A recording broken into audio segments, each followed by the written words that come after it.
સાવજ ગામમાં આવીને નાની બાળકીને ફાડી ખાય ત્યારે તેના પરિવારજનો પર શું વીતતી હશે? ગીર સોમનાથ જિલ્લાના પીંછવી ગામે સિંહે તેની માતાની સામે જ બાળકીને ઉપાડી લઈ જઈ ફાડી ખાધી હોવાની ચોંકાવનારી અને દુઃખદ ઘટના સામે આવી છે. જંગલમાં ગામ હોવાથી અવારનવાર આવી ઘટનાઓ બનતી રહે છે. વિગતે વાત કરીએ સમગ્ર ઘટના વિશે. નમસ્કાર, હું ચિરાગ વર્ષાબેન, આપ જોઈ રહ્યા છો સ્વમાન. જંગલની નજીકના ગામડાઓમાં અને જંગલની અંદર જે ગામડાઓ છે ત્યાં અવારનવાર સિંહ ગામમાં આવી જવાની અને કોઈને ઉપાડી જઈ તેને મારી નાખવાની ઘટનાઓ બનતી હોય છે. તેમાં એક દુઃખદ અને ચોંકાવનારી ઘટના સામે આવી છે. ગીર સોમનાથ જિલ્લાના પીંછવી ગામેથી સિંહણે નાની બાળકીને ફાડી ખાવાની ઘટના સામે આવી છે. બાળકીના માતા પિતા ખેતરમાં પશુ ચરાવતા હતા. તે દરમિયાન આ બાળકી વાડામાં રમી રહી હતી. અચાનક સિંહણે હુમલો કર્યો અને આ બાળકીને ઉપાડી ગઈ. ત્યાંથી 1 કિલોમીટર દૂર આ બાળકીનો મૃતદેહ મળી આવ્યો હતો.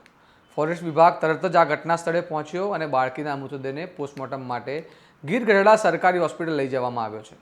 આ ખૂબ જ ગંભીર ઘટના છે. જ્યારે આપણા જંગલ વિસ્તારમાં રહેતા હોઈએ અને જંગલી જનાવર આવવાની ઘટના બનતી હોય ત્યારે માતા પિતાએ સાવચેતી રાખવાની જરૂર છે. તમારા સ્વમાનની વાત કરતી ચેનલને સબસ્ક્રાઇબ કરવાનું ભૂલતા નહીં અને જોતા રહો તમારું સ્વમાન. નમસ્કાર.